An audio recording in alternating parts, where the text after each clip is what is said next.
안녕하세요.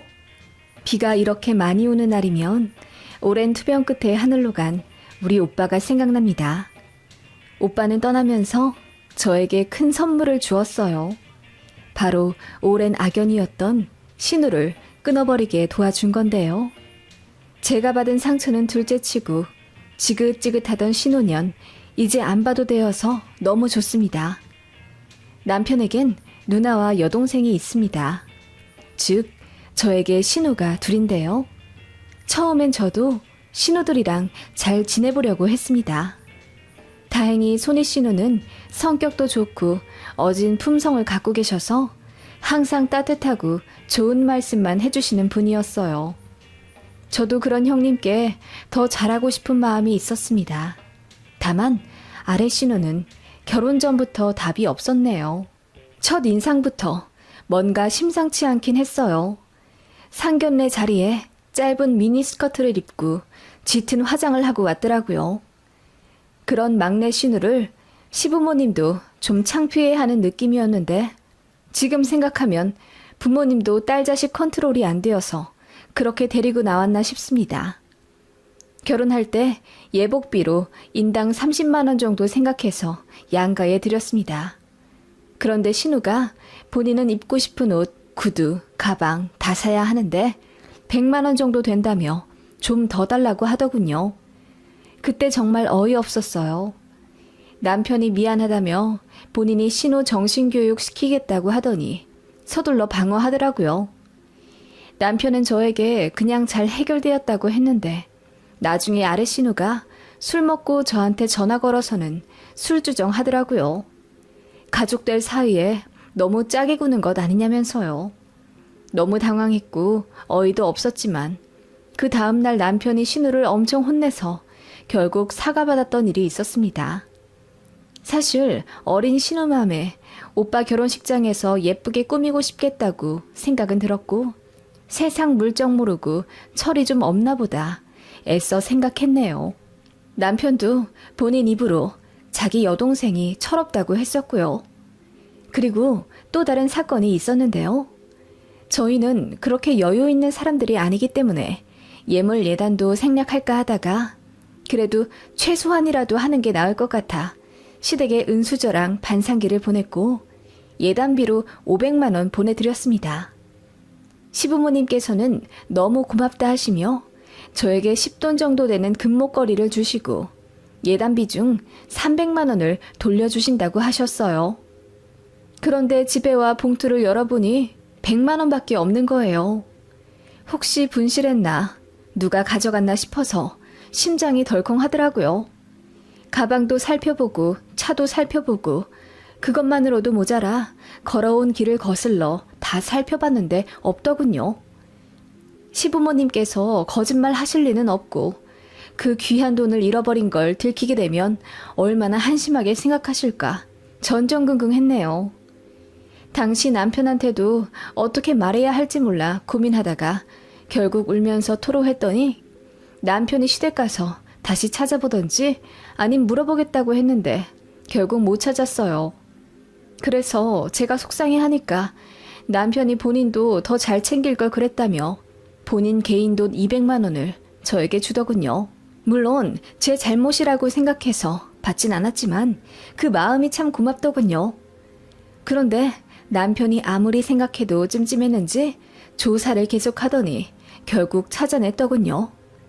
막내 신우가 돈도 없는데 비싼 디지털 카메라를 어디서 사가지고 들고 다니는 걸 이상하게 본 남편이 끈질기게 추궁을 했나 보더라고요.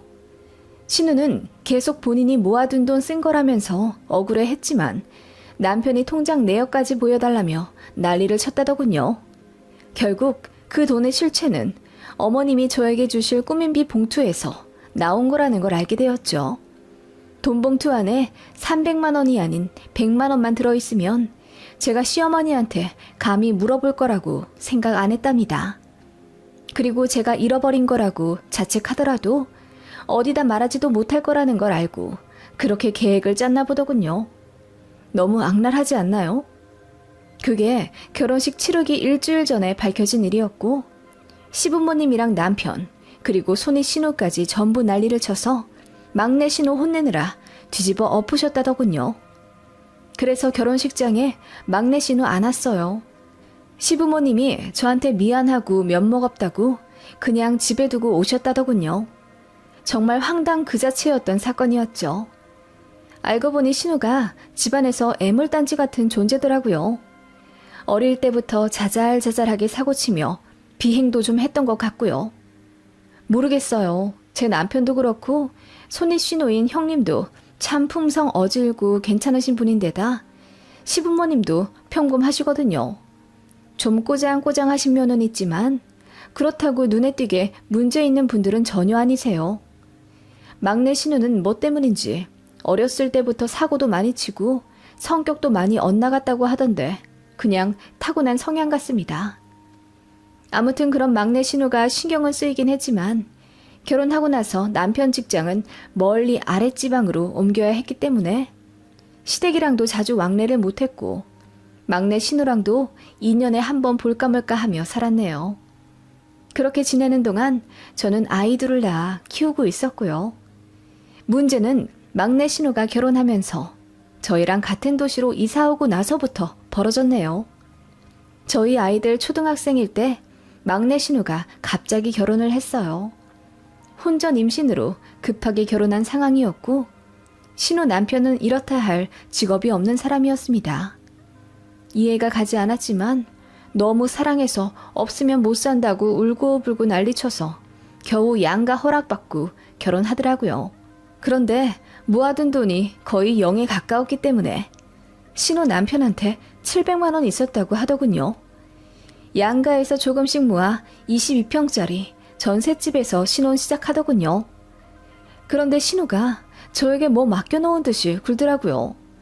임신했을 때는 본인 좀 잘 챙겨달라며 체리 사달라, 복숭아 사달라 매일 연락 오고 그것도 모자라 저희 가족 마트 갈 때 따라가서 본인 먹고 싶은 간식 5만 원어치 막 담더라고요. 뻔뻔하게 계산은 하지도 않았고요.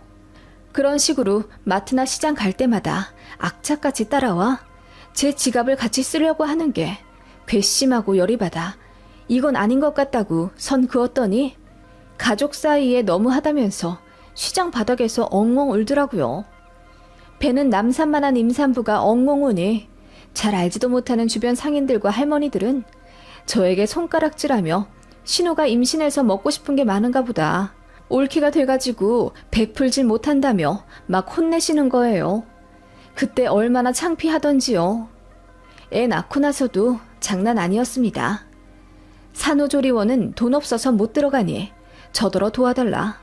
산모 식단 좀 차려달라 등의 요구는 애교였어요.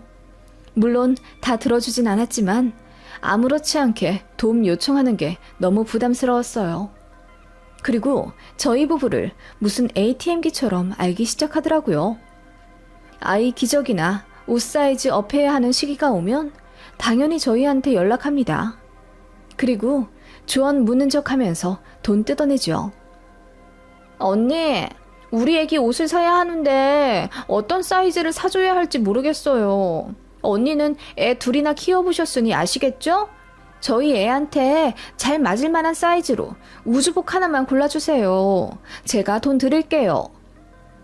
그런 식으로 제가 일단 골라서 사주면 돈을 주겠다는 식으로 접근을 하더군요. 처음엔 신혼의 사정이 딱해서 돈을 몇 번 안 받았습니다. 그랬더니 맨날 그 방법 쓰더군요. 그래서 한 번은 작정하고 돈을 받았어요. 준다고 했으니 받겠다고요. 계좌번호 보냈더니 당황해 하더라고요. 그리고 나서 돈을 주긴 줬는데 5만 원 줘야 할 걸 3만 원만 보내더군요.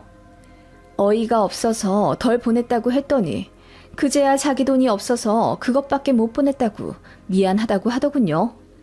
아무튼 애 100일 때도 저희한테 뭐 맡겨둔 듯이 보행기 사달라, 금반지 사달라 난리더니 돌 때는 대놓고 애 앞으로 적금 좀 들어달라고 어이없는 요구를 하더군요.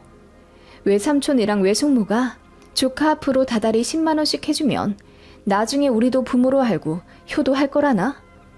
그 말에 남편이 적당히 하라며 화를 냈더니 한동안 자제하나 싶더군요. 저도 복직해서 일 바빠 신호 연락 잘 안 받고 그렇게 살았어요. 그래도 워낙 가까이 살다 보니 한 달에 한두 달은 꼭 만났습니다. 만나서 어떻게든 소고기나 스시 같은 비싼 것 얻어먹으려 하는 게 참 속보였지만 신혼에도 사정이 안 좋으니 그냥 눈 딱 감고 봐줬어요. 시조카한테도 돈 참 많이 들어갔네요. 생일이다, 어린이날이다, 뭐다 해서 1년에 그 아이한테만 거의 50만 원은 썼던 것 같아요. 누군가는 바보같이 왜 다 해주냐고 묻지만 그것도 많이 쳐내서 그 정도네요.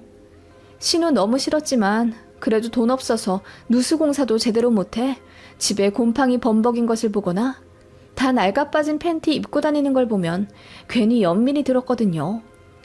신우 남편도 타 지역 공사장 다니느라 집에 거의 안 들어오니 신우랑 시조카 둘이서 거의 생활을 하니 마냥 외면하지도 못하겠더라고요. 이래저래 복잡한 속사정이 있어서 신우를 매정하게 끊어내지 못했던 겁니다. 그러다가 신우가 타 지역으로 이사를 가게 되었어요. 너무 좋더라고요. 그런데 돈 없어서 이사도 못 가고 다시 눌러앉게 생겼다고 하자 남편이 기겁하면서 500만 원 해줬네요. 나중에 알게 되었지만 제가 내심 좋아하는 걸 신우도 눈치를 채고 심술 부린 거였어요. 협박을 한 거죠. 정말 신우 그 악랄한 잔머리 여전하더군요. 그런 신우를 저는 15년 정도 견디며 결혼 생활했던 겁니다. 이사 가고 나서 스트레스 덜 받을까 기대했는데 웬걸 한번 저희한테 기댔던 신우는 먼 곳에 가서도 걸핏하면 돈 달라, 애 책상 사줘라, 애 태블릿 PC 사달라 요구를 하더군요. 그래서 제가 우리 애들 뒷바라지 하기에도 벅차니 그런 식의 무리한 요구는 하지 말라고 처음으로 화를 냈습니다. 그랬더니 신우가 애 데리고 막무가내 저희 집에 올라오더니 올케로 들어왔으면 올케답게 굴어요 언니. 우리 엄마 아빠한테 잘하지도 못하는 며느리잖아요. 신우가 형편이 어려우면 좀 돕는 게 맞는 거죠. 새언니 정말 개념 없네요. 라고 하더군요. 그리고는 6살 난 시조카를 저희 집에 맡길 테니 일주일만 봐달라고 하며 나가는 것 있죠. 알고 보니 저한테 화를 내러 오는 건 핑계였고 시조카 어린이집 방학이라 애 돌보기 귀찮으니 무대뽀로 저한테 맡긴 거였어요. 제가 마침 휴직 상태라 집에 있는 거 신우도 알았거든요. 그래서 남편이 미친 듯이 화를 내 신우 끌고 와 다시 시조카 데리고 집에 가게 했지만 저는 신우한테 정말 없던 정까지 다 떨어진 계기가 되었죠. 그것보다 더한 일이 있을까 싶었는데 라스트 팡이 남았더군요. 저에게는 오빠가 하나 있었는데 결혼을 하지 않았어요. 미혼 상태로 사업하며 열심히 살다가 40대 후반에 간암 판정을 받았습니다. 그래서 수술도 받고 항암도 했지만 결국 차도가 없었고 호스피스에 들어간 지 10개월 만에 오빠가 하늘에 갔어요. 친정엄마와 아빠가 전국을 돌아다니며 백방으로 치료 방법 알아보고 노력하시느라 고생 많이 하셨고요. 그걸 시댁 가족들도 다 알고 있어요. 형님도 저희 오빠 일에 누구보다 많이 걱정하며 호스피스도 3일 밤낮으로 알아봐 주셨고요. 오빠 입원해 있을 때 1년 동안 병문안을 무려 5번이나 와주신 고마운 손이 신우입니다. 다만 손 아래 신우는 역시나였어요. 저희 오빠 상황 안 좋은 거 알면서도 껌 딱딱 씹으며 어떡해요. 빨리 나으셔야 할 텐데 라고 하더군요. 호스피스까지 간 마당에 암말기 환자가 낫고 말고가 어딨겠어요. 그만큼 성의 없는 위로를 했다는 말입니다. 그러면서도 듣기 거북한 말을 종종 하곤 했어요. 결혼을 하셨다면 좀 나으셨을지도 모르겠어요. 돌봐줄 부인도 없고 자식도 없어서 더 현생에 밀어넣는 것 아니에요? 그래서 차도가 없는 건 아닐까요? 그 말에 저도 예민해져서 말 조심하라고 했더니 입 다물긴 했습니다. 근데 되게 상처더라고요. 아무튼 그렇게 하늘나라 가버린 오빠 장례를 정신없이 치르고 오빠 생전 모아둔 재산과 사업장 정리하느라 너무 바빴습니다. 오빠는 미리 유언장을 남겨놓은 상태였어요. 부동산 포함해서 모든 재산을 동생인 제가 현금화해서 아빠, 엄마, 저 이렇게 3등분에 소유하라고 적혀 있더군요. 오빠는 자가 아파트가 하나 있었고 시세 8억짜리였어요. 대출은 1억 정도 끼어 있었고요. 사업장은 정리하니 6천만 원 정도가 남아 그거랑 오빠 부의금 들어온 것 더 보태 오빠 명의 대출부터 싹 정리했습니다. 집은 바로 처분하기 어려워 부모님과 상의 끝에 당분간 그대로 두기로 했어요. 그런데 막내 신우가 어느 날 저에게 전화를 하더니 오빠 재산 같은 건 다 정리를 하셨냐 묻더군요. 제가 좋아하는 손이 신우라면 응당 내 걱정이겠거니 싶겠지만 뻔하디 뻔한 막내 신우라 음흉하게 들려 기분이 나쁘더군요. 그래서 알아서 할 테니 오빠 얘기 안 물었으면 좋겠다고 했어요. 그런데 며칠 뒤 웬일로 저희 집에 수박까지 사들고 와서 방문하더군요. 원래는 항상 빈손으로 오던 신우거든요. 와서는 제 눈치 싹 보면서 언니 살이 많이 빠졌어요. 오빠분 사후 처리하느라 많이 바쁘신가 봐요. 라고 하더군요. 그러더니 또 저희 오빠 결혼 얘기를 하는 거죠. 결혼을 하신 상태였으면 배우자가 정리를 해야 할 일인데 안 하셔서 언니가 고생을 하네요. 그래도 하늘에서 보시고 고마워하실 거예요. 생전에 참 좋으신 분이었다면서요. 웬일로 말을 차가게 하나 싶더군요. 그런데 역시나 속꿍꿍이가 있었습니다. 집 얘기를 자꾸 물어보더니 그 집은 어떻게 처리를 할 거예요? 바로 안 팔릴 것 같다던데 그럼 전세로 돌리나요? 죽은 사람 집에 아무도 안 들어가려고 할 텐데 골치 좀 아프시겠어요. 라고 하더군요.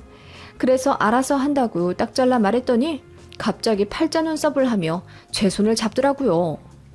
언니, 아마 그 집 팔리기도 힘들고 세놔도 누가 들어가지도 않을 거예요. 이래저래 안 좋은 기운도 많을 텐데 정리를 할 겸 제가 들어가서 살아도 될까요? 그 말에 저는 제 귀를 의심했습니다. 네? 아가씨가 우리 오빠 집에 왜 들어가 살아요? 빈집 그냥 두면 안 좋잖아요. 그리고 팔 거라면 더 집 관리를 잘해야죠. 언니가 부동산에 그 집 내놓으면 저랑 우리 딸이랑 그 집 살면서 집 보러 온다는 사람들한테 집 보여주고 그럴게요. 그러다가 바로 팔리면요? 에이, 뭐 바로 팔리겠어요? 일단 저희 2년만 살다가 내놓으세요 그럼. 아무렇지 않게 제 눈을 빤히 보며 말하는 막내 신우의 눈동자에서 저는 오싹함까지 느꼈습니다. 정말이지 공감 능력이라는 건 찾아볼 수가 없는 태도였죠. 그래서 오빠 죽은 지 반년도 안 된 내 앞에서 그런 말을 할 수가 있냐며 제가 소리를 질렀습니다. 해도 너무한 건 아니에요? 아가씨 민폐 끼치고 산 게 개념이 없어서라는 건 알았지만 이 정도일 줄은 몰랐네요. 어떻게 올케의 죽은 오빠 집을 탐낸단 말이에요? 언니, 저 이혼할지도 몰라서 그래요. 우리 딸이랑 살 국리는 찾아야죠. 저 이혼하면 어차피 오빠랑 새언니가 저 도와줄 거잖아요. 어차피 그 집도 언니 재산 될 건데 좀 좋게 생각하면 어디가 덧나요? 그리고 민폐라뇨. 전 언니 오빠한테 민폐 끼치며 살았다고 생각한 적 없어요. 원래 가족끼리 돕는 거죠. 언니가 너무하네요. 신우도 적방하장으로 저에게 언성을 높이더군요. 저는 그 말에 열이 받아 가져온 수박도로 갖고 내 집에서 나가라고 했죠. 그러자 신우도 반말을 하기 시작하면서 대들더군요. 저더러 쪼잔한 쫌팽이라고 하며 어차피 죽은 오빠 재산으로 횡재한 거면서 제가 이기적이라네요. 그러더니 결국 하지 말아야 할 말을 해버리더군요. 어차피 결혼도 안 한 노총각이었으니 재산 물려줄 자식도 없잖아. 그래서 언니도 좋아한 거 아니었어? 사람이 좀 솔직해져봐. 가식 떨지 말고. 그 말에 저는 신우 고개가 돌아가 휘청할 정도로 뺨을 있는 힘껏 치고 말았습니다. 그걸로도 모자라 머리채를 아예 잡아버렸네요. 그 바람에 정말이지 개싸움이 되어버렸습니다. 저는 그동안 신우에게 당한 서름과 화를 모두 표출하느라 신우를 만신창이로 만들어버렸어요. 저는 얼굴과 어깨에 손톱 자국 조금 났지만 신우는 머리도 뽑히고 얼굴도 퉁퉁 붓고 온몸에 타박상을 입었어요. 바로 입원하고는 신고하더라고요. 결국 쌍방으로 처리되긴 했지만 그 일로 남편도 신우에게 완전히 학을 떼었고 시부모님과 손희 신우도 저에게 면목 없다며 사과하셨습니다. 정작 신우는 고개 빳빳이 들며 자기는 잘못이 없다고 소리치더군요. 오히려 좋았어요. 괜히 반성하는 걸 보이면 저만 마음 복잡할 텐데 일관성 있는 싸가지 없는 모습이라 죄책감도 안 들더군요. 앞으로 절대 연락하지 말라고 했습니다. 시댁 갈 때도 막내 신우랑 절대 안 마주칠 테니 불만 있으면 이혼한다 했더니 남편도 시부모님도 아무 말 못하시더군요. 막내 신우도 저 다신 안 볼 거라며 큰 소리 뻥뻥 치더니 작년에 이혼하고 애 혼자 키우고 살게 되면서 시댁 식구들한테도 도와달라 손 내밀고 저한테도 다시 연락하고 싶은지 안부 묻는다 하더군요. 저한테 연락하면 바로 욕 박아버릴 생각입니다. 지긋지긋한 아래 신우 죽으면 눈물도 안 날 것 같아요. 장례식장도 안 갈 겁니다. 정말 뭐 이런 인간이 다 있나 싶어서 열받지만 그래도 그 일을 계기로 아예 안 보고 차단하고 살게 되니 마음은 편하네요.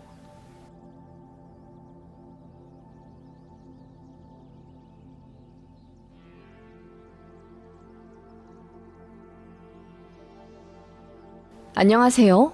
다들 가정 내 평안하신가요? 저는 시어머니 때문에 너무 짜증났던 일이 있었는데요. 맨날 저더러 신우 좀 친동생처럼 챙겨라, 신우한테 잘해줘라 노래를 부르셨는데 참다 못해 제가 한마디 하니 그 이후부터는 제 앞에서 신우 이야기를 안 꺼내세요.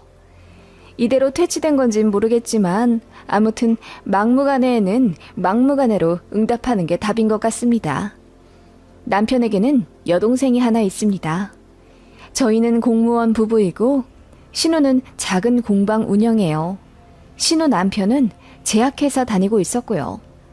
저희가 둘 다 공무원이라서 솔직히 월급은 정말 적어요. 안정적이라는 장점 말고는 둘이 합쳐 500만 원 중반입니다. 신우는 잘 벌 땐 월 1000만 원도 벌었어요.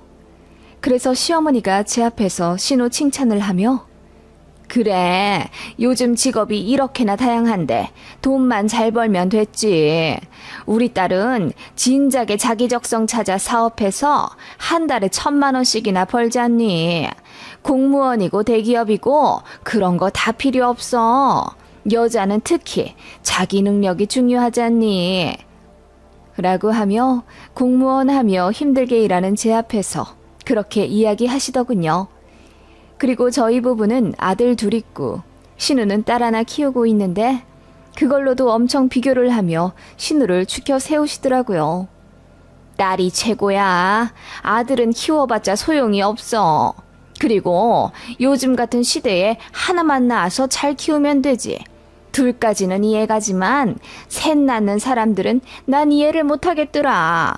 솔직히 둘도 많아. 라고 하시는데 정말 기분이 나빴어요. 제 남편 앞에서는 절대 안 그러십니다. 저희 남편도 한 성격해서 듣기 싫은 소리에 잘 버럭하거든요.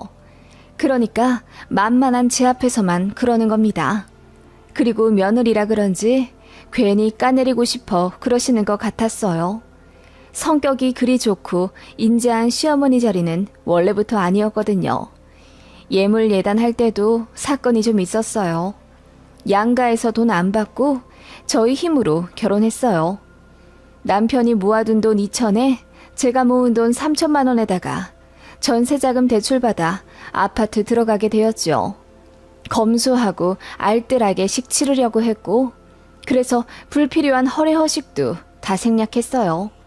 그런데 결혼식 2주 전 시어머니가 갑자기 저에게 전화해서는 서운하다고 하시는 거예요.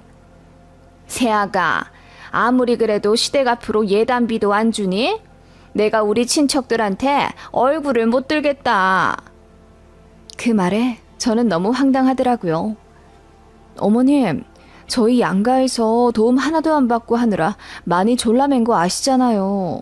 그리고 제가 현석 씨보다 1000만 원이나 더 가져가고 호봉도 제가 더 높아서 지금 월급도 제가 더 많은데 시댁에 예단비까지 드리면서 결혼을 해야 하나요? 저도 결혼 전 이 일 저 일로 인해 많이 예민해져 있던 상태였고, 가뜩이나 어머님이 그 일뿐만 아니라 그 전부터 제 옷차림, 결혼 전 예비 시모한테 안부 전화, 친정 노후 등으로 자잘자잘하게 기분 나쁜 말을 해왔기 때문에 솔직히 짜증나더라고요. 그래서 저도 하고 싶은 말을 했을 뿐인데 어머님이 크게 놀라시면서 어떻게 어른한테 그렇게 말을 거르지 않고 하냐고 하시더군요. 그래서 저는 파혼이 두렵지 않고 아니다 싶은 길은 바로 멈출 자신이 있다고 당돌하게 이야기했습니다. 그랬더니 어머님도 아무 말 못하시고 알겠다 하시더군요. 그리고 나서 결혼식 때 어머님 뵈었는데 표정 완전 구겨져 계시더군요. 제 친구들이 시어머니 표정 보고 저 시집살이 당하면 어떻게 하냐며 진심으로 걱정해줄 정도였어요. 그리고 내내 꽁한 상태로 식 진행했고, 부부가 양가 인사드리고 부모님들이 자식 안아주실 때 어머님이 저 안아주지 않으시더라고요. 저 당황해서 아버님만 2번 안았습니다. 아무튼 그런 어머님이라 저도 감정이 꽤 상해 있어요. 그래도 제가 참지 않은 며느리라는 걸 어머님도 아셔서 그런지 막무가내 괴롭히지는 않으셨는데 이따금 실언을 꼭 하시더군요. 뭐 어쩌겠어요. 제가 선택한 결혼이니 좋게 좋게 넘어가며 애둘 낳고 살아왔던 겁니다. 그래도 크게 부딪힐 일은 없었는데 역시나 돈이 문제더군요. 신우가 잘 벌 땐 상관이 없었는데 갑자기 가세가 기울어지니 어머님이 신경이 많이 날카로워지셨어요.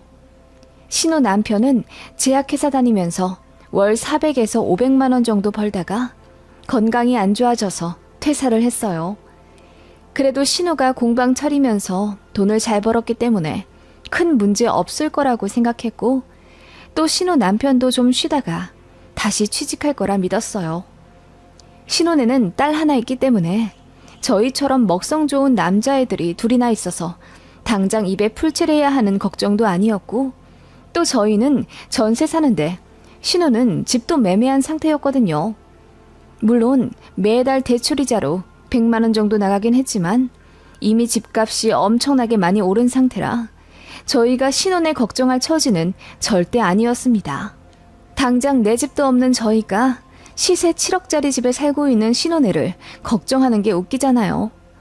그런데 안 좋은 일은 한꺼번에 터진다고 신우가 하던 공방도 점점 잘 안 풀린다고 하더라고요. 근처에 경쟁업체가 2, 3씩 들어오면서 신우가 하던 가게가 잘 안 된다고 하더군요. 그래서 월 순수익 200만 원 정도 겨우 가져간다고 들었어요.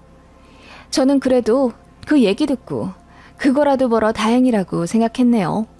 신우는 일주일에 5일, 그것도 하루에 6시간 정도만 일하거든요. 그리고 신우 남편도 아예 백수로 있는 것도 아니고 조금씩 알바하면서 한 달에 200만 원은 벌어온다고 하던데 그 정도면 크게 나쁘지 않을 거라고 생각했습니다. 저희 부부랑 월 소득이 크게 차이도 안 나니까요. 그런데 둘이 합쳐 월 1,000만 원 넘게 벌던 가정이라 그런지 반에 반토막이 나자 신우는 그냥 그러려니 하는데 어머님이 더 안달을 내시더라고요. 저러다 망해서 이혼하고 난리 나는 거 아니냐면서요. 전혀 그럴 걱정하실 필요 없다고 하는데도 어머님은 꼭 제 앞에서만 이마에 내천자를 그리며 신우 걱정을 하셨습니다. 저도 시터나 조부모 등 누구의 도움 없이 저희 부부의 힘만으로 일하랴, 애들 키우랴, 내 집 마련 위해 저축하랴 너무나 힘든 삶을 살고 있는데 왜 자꾸 신우 걱정을 같이 하길 강요하는지 모르겠더군요. 어머님은 그런 저에게 예전부터 느꼈지만 넌 참 정이 없구나. 결혼이라는 건 남자 하나 좋아서 같이 사는 게 아니야. 가족과 가족의 결합이지. 네 남편이 좋으면 네 남편의 부모와 형제까지도 품어야 하는 게 결혼이다. 사람이 생각이 좀 깊어야지. 라고 하시더군요. 어머님, 애들 아빠는 처남이 어디 사는지도 잘 모르던데요? 천안 사는 거 뻔히 알면서 자꾸 충주라 그러고 청주라 그러는데요. 제 남편은 저 하나 좋아서 결혼한 게 분명해요. 제 남편도 생각이 별로 깊지 않으니 저희는 독인 객인인가 봐요. 제가 그렇게 대답하니 어머님 얼굴이 새빨개지더군요. 남들은 제가 되바라졌다고 할지 모르지만 저도 나름의 생존 전략이었어요. 좋게 이야기하면 어머님은 계속 저를 힘들게 하시거든요. 그런데 신우 관련해서는 집요하시더군요. 제가 신우한테 관심이 너무 없고 매정하다고 하시는데 솔직히 그건 신우가 더해요. 신우는 저희 애들 태어났을 때 배냇저고리 하나씩 사주고 돌 때 모른 척했어요. 시부모님이 알아서 챙겨주셨을 텐데 본인까지 줄 필요 없다고 하면서요. 그리고 저희 애들 이름도 매번 헷갈려하는 신우예요. 어떻게 조카가 10명, 20명 있는 것도 아니고 고작 2명인데 어떻게 고모가 애들 이름을 그렇게 헷갈려하는지 이해 불가입니다. 그리고 저 둘째 제왕절개로 낳고 갑자기 혈압이 안 좋아져 중환자실 실려갔었고 그때 정말 위험한 상황이었어요. 그래서 남편이랑 친정 부모님도 울고불고 난리 났고 시댁도 알고 걱정하셨거든요. 모든 상황 다 알면서 신우는 제주도 여행 가서 환하게 웃는 사진을 딱 그 시간에 카톡 프로필 사진으로 올려놨더라고요. 올케가 죽고 살고 하는 문제는 신경도 안 쓰인다 이거겠죠. 나중에 알았지만 저는 그게 너무 서운했어요. 그러면서 신우가 맹장 수술했을 때는 시어머니가 온갖 호들갑 다 떨면서 저더러 병문 안 가라고 하고 휴가 내서 하루 병수발 좀 들어줄 수 없겠냐고 하더군요. 제 친동생이 맹장 수술했다고 생각해보래요. 그러면 절로 걱정되고 보살펴주고 싶지 않겠냐 하더군요. 어이가 없어서 대답도 안 했죠. 아무튼 그런 시어머니였습니다. 신우는 그래도 제 앞에서는 크게 거슬리지 않았고 자주 만나지도 못했기 때문에 괜찮았어요. 문제는 제가 신우를 더 챙기길 강요하는 시어머니의 태도였습니다. 그런데다 신우네 경제 사정까지 안 좋아지니 자꾸 저한테 전화를 걸어서 제가 공무원이니 자영업자들 도와줄 수 있는 정책 같은 거 잘 알지 않느냐, 돈 좀 더 해줘야 하는데 걱정이다 등등 이런저런 말씀을 하시더군요. 그러면서 이러시는 거예요. 니들은 공무원이니 걱정 없겠구나. 철밥통이라 다달이 월급 나오니 얼마나 좋아. 그래도 월급도 적고 이름 많고 공무원도 힘들어요. 어머님, 그리고 철밥통이라뇨. 어떻게 잘릴지도 모르기도 하고 또 어디로 갑자기 발령 날지도 모르는 직장인데요. 제 말에 어머님은 못마땅해 하며 그래도 공무원이 최고라고 우기시더군요.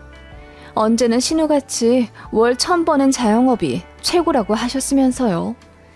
그러면서 자꾸 저희더러 동생 좀 잘 챙겨주라 하시는 거예요. 처음엔 혼자 노는 시조카 안쓰럽지도 않냐면서 자꾸 저희더러 신우이네를 초대해 밥 해먹으라, 키즈카페 데려가라 잔소리를 하셨어요. 신우네랑 차로 30분 거리 살아서 가깝긴 하거든요. 그런데 신우도 절대 저희를 집에 초대하지도 않고 또 남편이랑 신우 둘 남매 사이도 그닥 살갑지도 않단 말이에요. 그런데다 신우네 경제 사정까지 안 좋아지니 어머님이 자꾸 저한테 더 신우 얘기를 하시더군요. 그리고는 굉장히 부담스러운 행동을 하기 시작하셨어요. 어느 날 신우한테 고맙다는 카톡이 오더라고요. 그래서 무슨 일인가 하고 전화를 하려 하는데 때마침 시어머니한테 전화가 왔어요. 네 신우가 고맙다고 하지? 그냥 알겠다고 해라. 내가 네 이름으로 신우한테 10만 원 넣었어. 시조카 옷 사 입으라고 돈 넣은 거라고 해라. 어머님, 그건 좀 아닌 것 같아요. 부담스럽게 왜 그렇게 하셨어요? 누가 너더러 돈 쓰랬냐? 그냥 내가 니들 둘을 이어주는 거지. 신우가 고맙다고 하면 잔말 말고 알겠다고 해. 올케가 돼가지고 원래 1년에 한 번 정도는 시조카 옷도 사주고 그러는 거다. 그래도 네 생각해서 내가 대신 돈 준 거지. 전 그러면 다음부턴 네가 먼저 알아서 돈을 보내든지. 그 말에 기분이 너무 안 좋더라고요. 올케면 당연히 시조카 챙겨야 하나요? 고모도 자기 조카들 안 챙기는데요. 아무튼 어머님은 자꾸 그렇게 선을 넘으셨고 제가 신우를 챙기길 종용하셨어요. 그러다 정말 황당한 요구까지 받게 됩니다. 신우 남편이 회사에 사직서 내기 전에 신차를 뽑았어요. 형편에 맞지도 않은 외제차 SUV를 5년 할부로 샀는데 그게 월 할부금이 45만 원인가 그렇다고 하더군요. 그런데 신혼의 월 수입이 확 줄어드니 할부금 내는 게 부담스러운지 신우가 본인 부모님께 SOS를 친 거예요. 좀 내줄 수 없겠냐면서요. 시댁도 사정이 그렇게 넉넉한 편은 아니라 턱턱 내주시긴 어려우셨나 봐요. 그래서 생각하신 게 저희가 내는 게 낫다고 판단하셨나 봅니다. 처음엔 어머님이 제 남편한테 이야기하셨나 봐요. 제 남편은 당연히 한 큐에 거절했고요. 그것에 속이 상한 어머님은 저한테 연락하셨습니다. 지 동생 어려운데 모르는 척하라고 세아가 네가 시켰니? 그러지 말고 좋게 좀 생각해다오. 지금 네 신우가 사정이 좀 어렵잖니. 다달이 나가야 할 돈은 많은데 사위도 직장을 제대로 못 잡아서 집안이 파탄나게 생겼다. 이럴 땐 서로 돕는 게 가족이지. 너희는 둘 다 벌고 또 네가 알뜰살뜰하게 돈 잘 아끼잖니. 그 돈 조금 더 베풀어서 네 신우 좀 도와주렴. 어머님, 그러니까 지금 저희더러 매달 아가씨네 자동차 할부금 45만 원을 내주라 하시는 거예요? 그게 어떻게 보면 빌려준다고 볼 수도 있지. 네 신우도 고마운 걸 느끼고 너희한테 더 잘하지 않겠니? 어머님, 차 바꿔야 할 급한 집은 저희예요. 지금 15년 된 좁은 승용차 타고 다니는데요. 그리고 그렇게 사정이 어려우면 차를 파는 게 맞는 거예요. 아가씨 무턱대고 도와주는 것보단 현명하게 판단하도록 설득을 하시는 게. 제가 그 말을 하자 어머님이 버럭 화를 내더니 어떻게 잘 타고 다니는 차를 팔으라 하냐네요. 그래서 저도 열이 받아서 당장 차 바꿔야 할 집은 저희인데 그럼 신혼의 외제차 할부금 내주면서 저희는 똥차 계속 끌고 다녀야 하는 거냐고 따졌더니 어머님이 그래도 집집마다 사정이 다 있는 건데 저더러 너무 야박하다고 하시는 겁니다. 어머님은 그냥 제가 신우를 챙기지 않는 것에 화가 나신 것 같았어요. 매정하고 못돼 처먹었다며 전화기 넘어 악담을 하시더군요. 그렇게 씩씩거리면서 전화를 끊었는데 어머님이 다음 날도 전화하시며 아무리 생각해도 저희가 괘씸해 안 되겠다며 나중에 이 집 팔면 니들은 안 주고 니 신우만 주련다. 어떻게 그렇게 지들만 알고 지들만 잘 살려고 해? 그렇게 알아둬라. 라고 하시더니 전화를 끊으시더군요. 재산 분할을 저희에게 한 푼도 안 해주시겠다고 선포를 하신 거죠.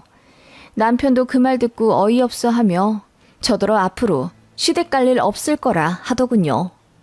그렇게 남편도 저도 시댁에 연락을 하지 않았는데 어머님이 똥줄이 타셨는지 자꾸 저에게 카톡하시더군요.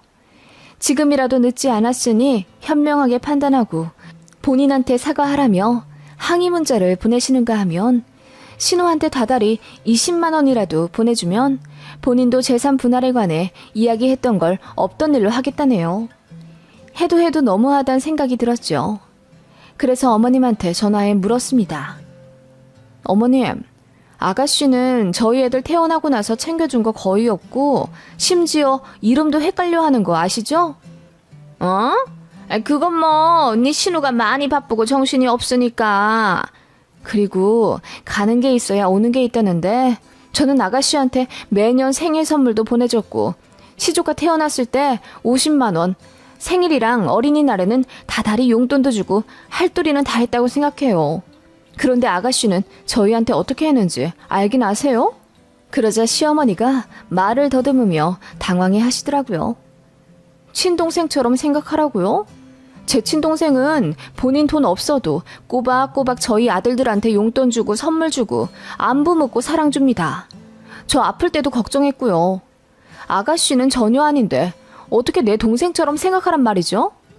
지 누나 중내산에 하는 마당에 제주도 여행 가서 웃는 사진 찍어 카톡에 올리진 않는다고요. 그러자 어머님이 아예 말씀이 없으시더군요. 어떻게 일방적으로 저만 신우를 챙겨요? 어머님은 고모님한테 그러셨어요? 저한테 강요하지 마세요. 남편도 실망이래요. 그리고 차 할부금을 못 갚는 사정이면 차를 파는 게 정상입니다. 물론 도와줄 수는 있어요. 그런데 그렇게 되면 저희도 그 차에 대해 소유권 주장할 수 있는 거 아시죠? 제가 똑부러지게 이야기하자 어머님이 무슨 말이냐 묻더군요. 매달 차 할부금 갚아주면 신호차를 제 차처럼 써도 된다는 얘기예요. 안 그래도 저희도 큰 차로 바꿔야 하는데 뭐 그럼 두 집이서 차 한 대 같이 쓰죠 뭐. 제가 말했더니 어머님이 당황해서는 어이가 없다며 웃음으로 때우려 하시더군요. 저는 농담이 아니라고 했습니다. 그러자 어머님이 한동안 별 말씀 없으시더니 그냥 없던 일로 하자고 하시더군요. 저는 사실 어머니께 그렇게까지 따박따박 대든 적은 없었어요. 그런데 이번엔 정말 연끈을 각오로 기 하나 안 죽고 얘기했습니다. 사실 남편도 저랑 뜻이 맞아 가능했습니다. 어머님이 자꾸 그러시면 남편도 연 끊고 아예 왕래하날 생각이라고 했거든요. 그깟 시댁 집 팔아 1억 좀 넘게 나올 텐데 솔직히 그걸로 노후도 제대로 보낼 수 있을지 모르는 상황이거든요. 그래서 재산 분할 이야기 하시는 게 좀 웃겼어요. 하다못해 물려받은 땅도 하나 없으시거든요. 아무튼 어머님의 신우 타령은 그날 이후로 완전히 끝났습니다. 저를 건드려서는 안 될 또라이라고 생각하신 건지 그 이후로는 연락도 거의 없으시고 명절에 만나도 정말 필요한 말만 하시더군요. 신우 얘기는 아예 안 하시고요. 그래서 신우가 어떻게 사는지도 모릅니다. 솔직히 훨씬 좋아요. 그냥 이 상태로 쭉 이어지길 바랄 뿐입니다. 여러분도 시댁에서 부당한 대우와 요구를 받으면 좋게 좋게 넘어갈 생각 마시고 딱 부러지게 이야기하세요. 어물쩍 넘어가면 쉽게 보더라고요. 그리고 어머님 심리가 궁금해요. 왜 자꾸 저한테 신호 챙기라 잔소리신지. 제 친구들은 그러더라고요. 신호는 핑계고 본인들 챙겨달라 눈치 주는 거라는데 정말일까요?